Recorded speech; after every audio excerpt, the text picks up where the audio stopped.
El periodista Luis Ángel Fernández Hermana acaba de presentar un llibre, Història viva de Internet. Subtitula Los años de En Red Ando, del 1999 al 2001. Luis Ángel és un dels primers internautes espanyols i catalans, viu al districte de Gràcia, i ell, al mateix temps de ser un dels primers internautes, es va convertir en una mena, amb el seu permís, de profeta. Durant 8 anys va mantenir una web en marxa amb la que anava generant editorials sobre el discórrer d'internet. Avui l'entrevistem per al canal de televisió de la nostra web perquè es parli d'internet, del present, del futur i d'una cosa molt important, de com hem de preparar els nostres futurs comunicadors.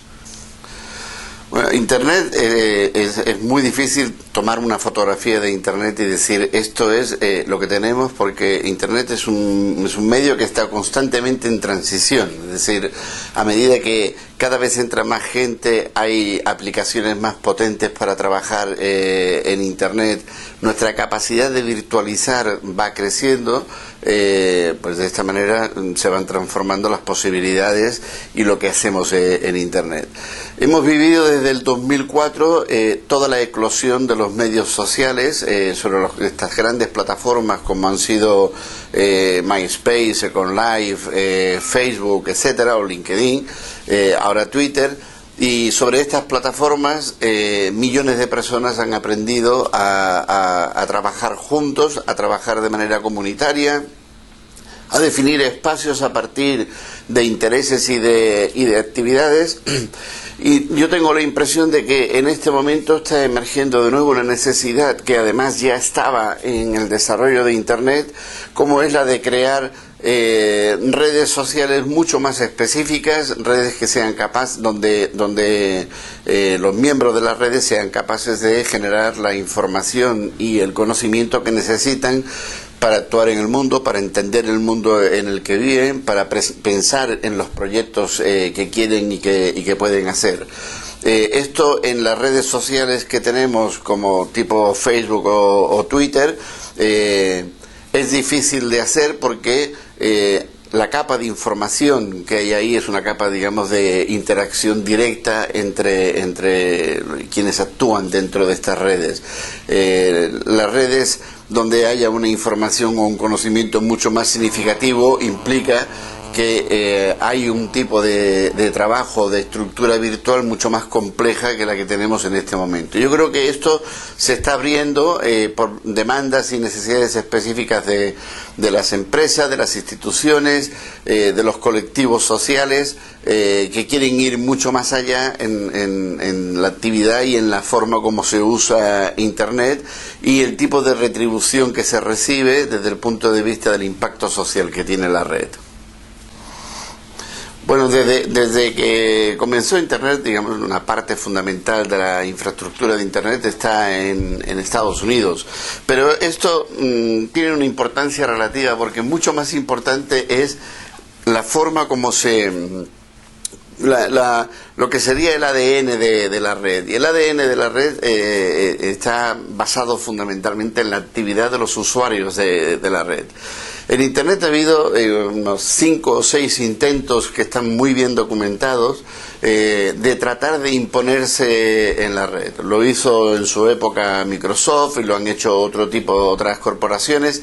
Han fracasado siempre, incluso cuando lo han intentado los gobiernos, porque lo que nadie puede arriesgarse a hacer es crear una fractura en Internet y crear una Internet de las corporaciones, una Internet de las personas, una Internet de las entidades o de los colectivos sociales. Esto significaría, digamos, el fracaso y el destrozo inmediatamente de la red.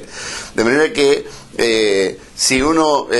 observa cómo se está tratando de intervenir en la red para tratar de controlar,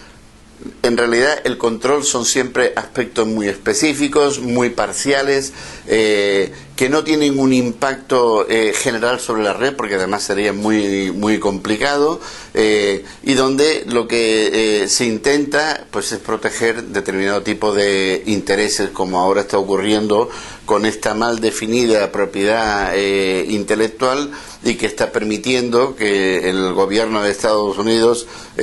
o intervenga directamente, como ha ocurrido en casos recientes, o establezca un marco jurídico que funciona más que nada como una amenaza frente a la actividad de los ciudadanos. Yo creo personalmente que la propia experiencia nos demuestra que el intento de controlar se deshace como un azucarillo, y en España hemos tenido el caso concreto de lo que significó el lanzamiento de Infovía por parte de Telefónica, y que lo único en que se convirtió finalmente, que era una internet alternativa, lo único que se convirtió fue en una vía de salida del usuario hacia internet, y de esta manera desapareció Infovía. Los medios de comunicación se enfrentaron desde el principio, cuando apareció Internet, con un fenómeno que yo creo que no supieron metabolizarlo, es decir, no supieron incorporarlo para poder actuar en consecuencia. Y hubo lo que me parece que ha sido una actitud gremialista, en el sentido de que la aparición fuera de los medios de lo que eran audiencias productoras de información no se supo incorporar, para saber entonces cuál era la estrategia de los medios. Se pensó siempre que el periodismo era un tipo de actividad que per se ya estaba cualificada para la supervivencia. En un momento en que la producción de información no estaba centrada en los medios, que eran entidades especializadas en este tipo de actividad, sino que la producción de información procedía de miles de organizaciones nuevas, ya sean personales, institucionales, colectivas, empresariales, que fueron emergiendo y apoderándose de Internet. Y esta ha sido una mala negociación la que ha habido entre los medios y la aparición de campos de información nuevos que los medios no transitaban. Esto ha significado también que el usuario ha tenido un acceso mucho más relacionado con sus propios intereses y su propia situación dentro de lo que era su vida cotidiana, como para acceder a información que le parecía pertinente en cada caso. Sobre esto ha habido muchísima discusión sobre si los medios están en vías de desaparición, cuál es el futuro que les aguarda. Yo en ese sentido he tratado siempre de abstraerme de todo este tipo de profecías, porque creo que el problema se está resolviendo de otra manera. O sea, como decía en uno de los editoriales al principio en Enredando, los medios son ahora un poco como los monasterios del siglo XX o siglo XXI, es decir,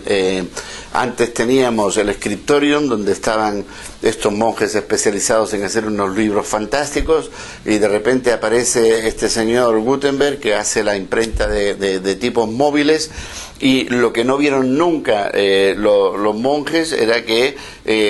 no que le planteara una competencia, sino que se sobrepasaba el tipo de actividad que se desarrollaba dentro del monasterio. Lo que no han visto los medios de comunicación es que estamos en un periodo en el que se sobrepasa la actividad esencial del medio, que es la recolección de información, el tratamiento, el análisis, el empaquetamiento y la distribución. Y esto hoy día se está haciendo desde cientos de millones de lugares en Internet. Y esto afecta al modelo de negocio, porque estamos hablando finalmente de empresas de comunicación. Entonces, cuando afecta al modelo de negocio, el problema es si ese modelo de negocio es reformable para adaptarse a las nuevas circunstancias, o si el modelo de negocio que emerge es otro. Y yo creo que en este dilema entre modelos de negocio reformables y la emergencia de nuevos modelos de negocios en el mundo de la comunicación, es donde se va a jugar el futuro de los medios. El problema de la capacitación hoy día es un problema absolutamente central. O sea, lo que hemos tenido antes de Internet, que era las grandes instituciones de la educación formal, hoy día se ven en cierta manera no tanto atacadas sino erosionadas, porque están apareciendo las grandes instituciones de la educación informal, es decir, esta forma de aprender haciendo, pero con aprender haciendo la capacitación ni se sistematiza ni el conocimiento es diseminable y está siempre en un proceso casi de volver a empezar. Yo creo que en este sentido la academia, o sea, las universidades no han hecho un planteamiento serio, y esto enlaza un poco con lo que ha ocurrido con los medios de comunicación. No han investigado seriamente no solamente sobre el nuevo medio como es Internet, sino cuáles son las capacitaciones básicas que se necesitan para actuar allí. Es decir, tú puedes sacar a un comunicador de la universidad con una formación sumamente avanzada y madura sobre la comunicación, pero si esta no está puesta en juego en relación con las estructuras tecnológicas que hoy día necesita para hacerla funcionar, pues es una persona que tiene una cierta discapacidad. Esto tiene nombres de analfabetismo digital, montones de cosas diferentes. Creo que esto, en el caso, digamos, particular en España, lo estamos sufriendo mucho. Y mientras por una parte la potencialidad de Internet es enorme y crea un campo vastísimo de desarrollo personal o de proyectos o de emprendedores, por el otro lado tenemos un déficit serio de gente capacitada, preparada, entrenada y con experiencia para poder aprovechar esta oportunidad.